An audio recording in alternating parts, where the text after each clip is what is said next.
Vortex, Forest Protection. Kebakaran hutan dan lahan di wilayah kota Palangkaraya, Kalimantan Tengah terus meluas hingga mendekati kawasan Bandara Cilikriwut.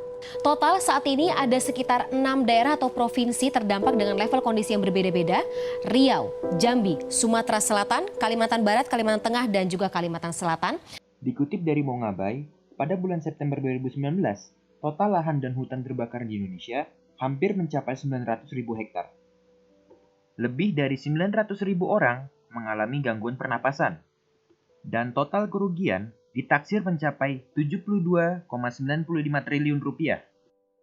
Menurut jurnal ilmiah karya Nurholis, kebakaran hutan di Indonesia sebagian besar terjadi pada hutan atau lahan gambut yang mudah terbakar. Dan apabila sudah terbakar, maka api akan cepat menjalar dan sulit dihentikan. Oleh karena itu, diperlukan deteksi dini dari titik api yang cepat dan akurat. Solusi deteksi kebakaran hutan yang sudah ada yaitu satelit, patroli, dan jaringan sensor. Untuk satelit, sayangnya alat ini mahal dan hanya mendeteksi kebakaran hutan yang sudah meluas. Untuk patroli, terkendala keterbatasan jumlah personil dan area hutan yang cukup luas.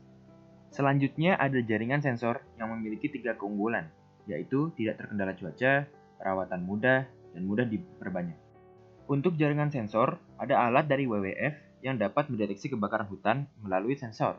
Namun, alat ini cukup besar sehingga dapat mengganggu ekosistem hutan serta harganya yang cukup mahal, sehingga rentan terhadap pencurian.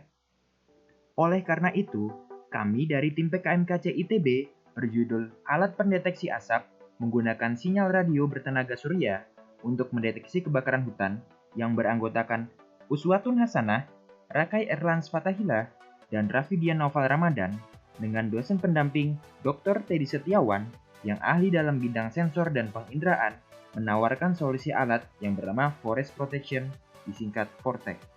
Alat ini memiliki tujuan untuk mendeteksi dini kebakaran hutan dengan parameter deteksi asap, bertenagakan surya, dan bantuan sinyal radio untuk mentransmisikan data. Berdasarkan studi literatur, kebakaran selalu diikuti oleh timbulnya asap. Ketika terjadi kebakaran hutan, menurut Darold, asap yang dihasilkan memiliki kandungan karbon dioksida sebesar 88% dan karbon monoksida hampir 10%. Sehingga, asap sangat baik sebagai parameter pendeteksi dini kebakaran hutan. Kemudian, untuk mentransmisikan data antar alat, digunakan sinyal radio. Sinyal radio kami pilih karena menurut buku Electromagnetic Explained, sinyal radio cepat dan efektif dalam mentransmisikan data.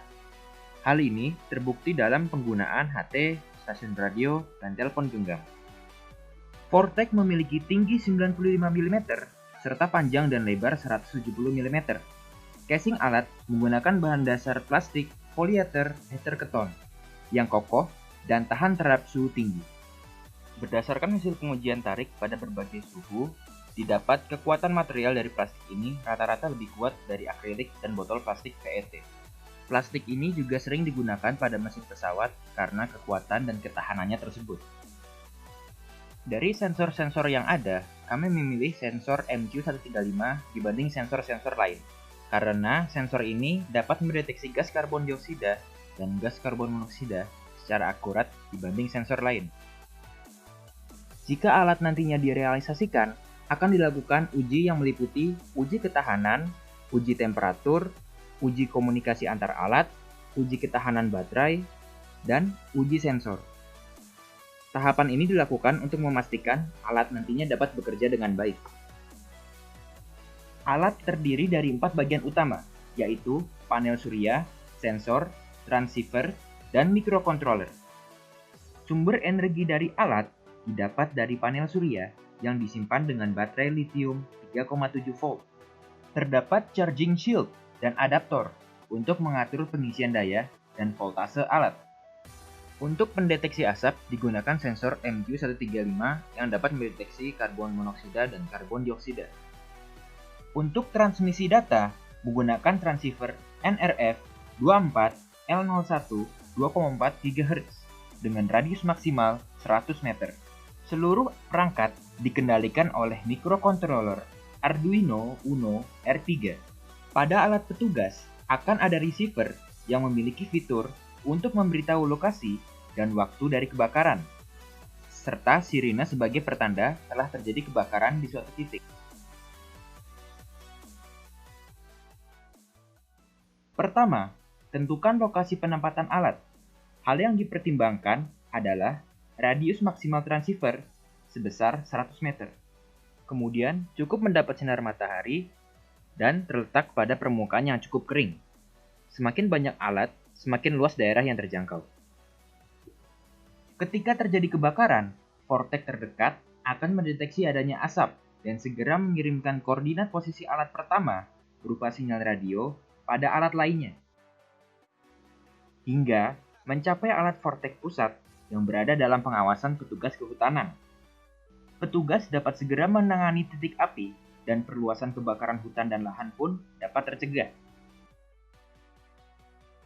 Dibandingkan dengan metode deteksi dini lainnya, alat kami memiliki kelebihan dalam masalah biaya, keakuratan, penempatan, dan perakitan. Alat ini khususnya dapat membantu pemerintah Indonesia menanggulangi kebakaran, mendapat hak paten, dan bisa diproduksi secara massal dengan harga Rp500.000 per alat. Berikut adalah beberapa dokumentasi akan kegiatan yang telah kami lakukan selama keberjalanan PKMKC ini, seperti rapat dengan dosen pendamping, rapat pembuatan skrip dan presentasi, dan rapat editing video pelaksanaan. Akhir kata, terima kasih untuk Kemendikbud dan ITB yang turut membantu kelancaran pengerjaan PKMKC ini.